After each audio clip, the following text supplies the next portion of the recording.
बात अलग है। एक जब एक टाइम आता है, उस टाइम में अलायंस करने की जो बात रहती है, पार्टी एक नहीं होती। जब अलायंस की हम बात करते हैं, दोनों तरफ से दो पार्टियां होती हैं, तो ये तो बाद में होगा। लेकिन हमारी एक ही कहना है कि बीजेपी के खिलाफ मिलकर उनको सत्ता से हटाना है। उसके लिए जो जो साथ में है उनको साथ में लेके एक साथ होकर आगे बढ़ना है। गोव्यात काँग्रेस पूर्वपदावर आणण्यासाठी आपले काय प्रयत्न होते? पूर्वपदावर गोव्यात काँग्रेस आणेल असं नाही आहे. गोव्यामधली जनताचा या ठिकाणचे सरकार गेली पाहिजे. आमच्या समस्या हे सोडू शकत नाही.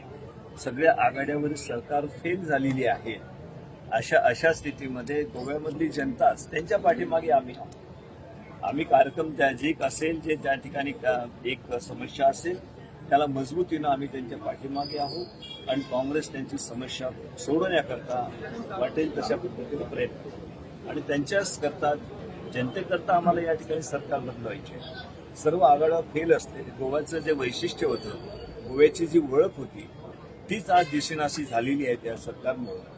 ती आम्हाला परत मिळाली पाहिजे. त्या पद्धतीनं गोवामध्ये एक वातावरण लॉ अँड ऑर्डर आणि सगळ्या गोष्टीचं असलं पाहिजे, त्याकरता आम्ही प्रयत्नशील आहे. गोव्यात एक पोटनिवडणूक आहे आणि पालिका निवडणूक आहे, त्याविषयी आपली काय व्यूहरचना झालेली आहे? आमची एकच व्यूहरचना आहे. मी पहिले सांगितलं की सगळ्यांनी मिळून बीजेपीला हटवणं, कारण हे सरकार जनतेचं नाही आहे.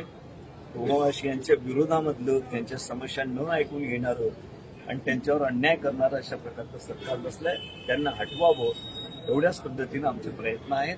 कारण जनतेच्या समस्या सोडण्याकरता आम्हाला सगळे करावं लागणार आहे. याकरता सगळ्यांनी एकत्र यावं, हीच भूमिका आमची नेहमीसाठी राहणार आहे. असेंबली में प्रोटेस्ट होते समय